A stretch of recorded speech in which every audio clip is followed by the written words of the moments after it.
ஆயிரத்தில் ஒருவன் எனக்கு பிடிக்கும், அந்த மாதிரி ஒரு படம் வந்து இது வரைக்கும் ஆண்ட்ரியா நடிச்சது இல்லை, செல்வராகவன் டைரக்ட் பண்ணதில்லை. அப்படி இந்த மாதிரியான படங்கள் அப்போ நம்ம அவுட்புட் போடுறோம்ல, ரொம்ப கஷ்டப்பட்டு நடிக்கிறோம் எடுக்கிறோம்ன்றப்ப அதுக்கு வந்து அப்போ அந்த ரெகக்னிஷன் வந்து அப்ப கிடைக்காம லேட்டா கிடைக்கிறது எந்த அளவுக்கு ஒரு வருத்தம், சந்தோஷமா இல்ல சந்தோஷமா இருக்கும் இல்ல நம்ம அப்ப எதிர்பார்த்திருப்போம். மேம் நீங்க தான் சொல்லிட்டீங்களே 1002 நான் ஒரு கேரக்டர் ஆர்டிஸ்ட், நீங்க தான் சொல்லிட்டீங்களே, அப்புறம் எதுக்கு இந்த கேள்வி? இல்ல நீங்க எதிர்பார்த்திருப்பீங்க. நீங்க ரீவாசன் கிட்டயும் கார்த்திகிட்ட தானே போய் கேட்கணும், அவங்க தானே main.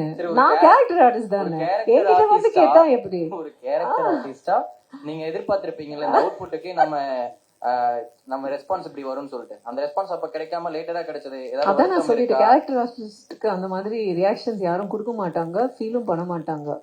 So by the way I have a huge respect for so called character artist. அது தப்பு. சப்போர்ட்டிங் ஆக்டர் தான் கரெக்டான பேரு, ஓகேங்களா? Supporting actor. அண்ட் அதுல நீங்க ஹாலிவுட் திரைப்படத்துல பாத்தீங்கன்னா, நிறைய மலையாளத்திலையும் பாத்தீங்கன்னா நிறைய தடவை நிறைய வாட்டி லீட் ஆக்டர்ஸ் மற்ற படத்துல இன்னொரு படத்துல சப்போர்ட்டிங் ரோல்ஸை பண்ணுவாங்க. ஏன்னா என்ன பார்க்கணும்?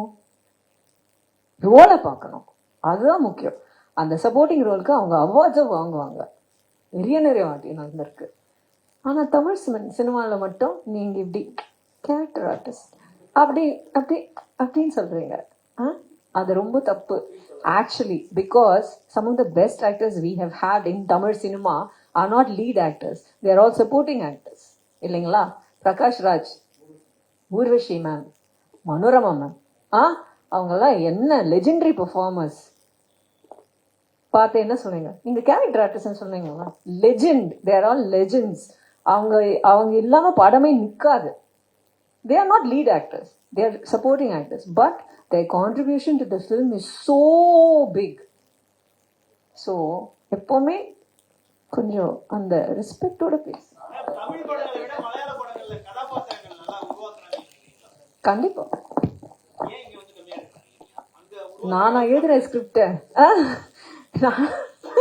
அது வந்து டைரக்டர்ஸ் கிட்ட போய் கேட்கணும், என்கிட்ட கேட்க கூடாது. யா டெஃபினெட்லி ஐ விஷ் எனக்கு வந்து மலையாளம் அவ்வளோ லைக் இஃப் ஐ அந்த பாஷை எனக்கு நல்லா தெரிஞ்சிருந்தா நான் அங்கே போய் செல்லாம் இருப்பேன். Because they write very beautiful roles. And அங்கே வந்து இந்த இது இல்லை. ஒரு படத்தில் சோ மெனி மேல் ஆக்டர்ஸ், அவங்க வந்து இந்த படத்தில் லீடாக இருப்பாங்க, இந்த படத்தில் சப்போர்ட்டிங்காக இருப்பாங்க. அதெல்லாம் கண்டுக்கிறதே இல்லை அவங்க. ஆனால் அவங்க படம் பாருங்க, 4 crore பட்ஜெட் வந்து 100 கோடி கலெக்ட் பண்ணும். அது எந்த இண்டஸ்ட்ரியில் நடக்குது சொல்லுங்க? So that means the content speaks for it self.